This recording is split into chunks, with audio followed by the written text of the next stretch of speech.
बांग्लादेश में तख्ता पलट के बाद से देश में उथल पुथल मची हुई है।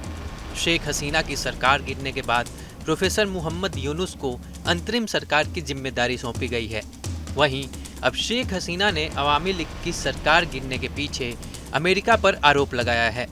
अब सवाल ये है कि आखिर ऐसा क्या हुआ जो हसीना बांग्लादेश की तख्ता पलट के पीछे अमेरिका का हाथ होने के आरोप लगा रही हैं। आइए देखते हैं। दरअसल बांग्लादेश की पूर्व प्रधानमंत्री शेख हसीना ने अपनी सरकार के गिरने के पीछे अमेरिका का हाथ बताया है। हसीना ने आरोप लगाया है कि अमेरिका को सेंट मार्टिन पोर्ट नहीं सौंपने के कारण उन्हें सत्ता से बेदखल होना पड़ा, जो अमेरिका को बंगाल की खाड़ी में अपना प्रभुत्व स्थापित करने में मदद करता। वहीं हसीना ने बांग्लादेशी नागरिकों से कट्टरपंथियों के बहकावे में नहीं आने की अपील की है।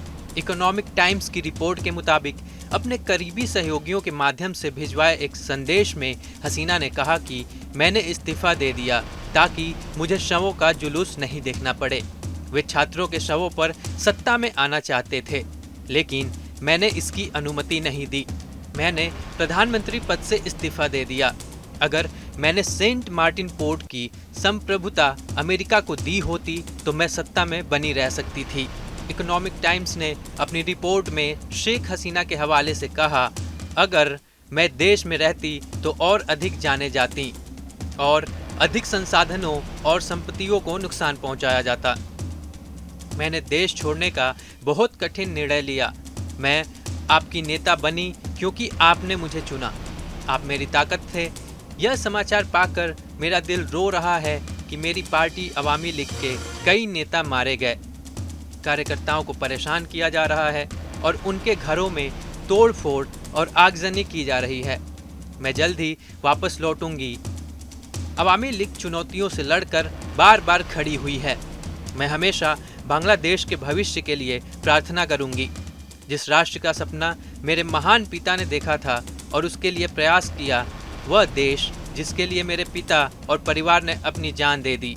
जॉब कोटा को लेकर छात्रों के विरोध प्रदर्शन का जिक्र करते हुए हसीना ने कहा, मैं बांग्लादेश के युवा छात्रों से दोहराना चाहूंगी, मैंने आपको कभी रजाकार नहीं कहा, बल्कि आपको उकसाने के लिए मेरे शब्दों को तोड़ मरोड़ कर पेश किया गया।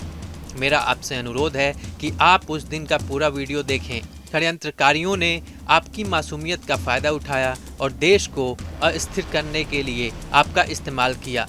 बता दें कि हसीना को 5 अगस्त की शाम बांग्लादेश से भागना पड़ा और भारत में शरण लेनी पड़ी। आरक्षण विरोधी आंदोलन से पहले हसीना ने अप्रैल में संसद में कहा था कि अमेरिका उनके देश में सत्ता परिवर्तन की रणनीति पर काम कर रहा है। शेख हसीना ने कहा था वे लोकतंत्र को खत्म करने और ऐसी सरकार लाने की कोशिश कर रहे हैं जिसका कोई लोकतांत्रिक अस्तित्व नहीं होगा। सूत्रों का दावा है कि कथित तौर पर सरकारी नौकरियों में आरक्षण का विरोध करने के दौरान उपद्रव मचाने वाले दंगाई वास्तव में उन विदेशी ताकतों के हाथों में खेल रहे थे जो बांग्लादेश में शासन परिवर्तन की योजना बना रहे थे। हसीना के करीबी अवामी लीग के कुछ नेताओं ने भी ढाका में सत्ता परिवर्तन के लिए अमेरिका को जिम्मेदार ठहराया है। उनका कहना है कि मई में ढाका का दौरा करने वाले एक वरिष्ठ अमेरिकी राजनयिक का इसके पीछे हाथ है। दरअसल अवामी लीग के नेताओं ने आरोप लगाया है कि अमेरिकी राजनयिक चीन के खिलाफ पहल करने के लिए शेख हसीना पर दबाव डाल रहे थे। हसीना की पार्टी के नेताओं में से एक ने बांग्लादेश में अमेरिकी राजदूत पीटर हास पर बीएनपी का पक्ष लेने का आरोप लगाया। हास ने जुलाई में अपना कार्यकाल पूरा किया। अमेरिकी सरकार मानवाधिकार और चुनाव प्रक्रिया को लेकर लगातार शेख हसीना और उनकी पार्टी की आलोचना कर रही थी। अमेरिकी विदेश विभाग ने इस साल जनवरी में एक बयान में कहा था कि बांग्लादेश में हुए आम चुनाव स्वतंत्र और निष्पक्ष नहीं थे क्योंकि सभी दलों ने इसमें भाग नहीं लिया था। न्यूज नेशन अब व्हाट्सएप पर खबरों के ताजा अपडेट के लिए न्यूज नेशन के इस क्यूआर कोड को स्कैन करें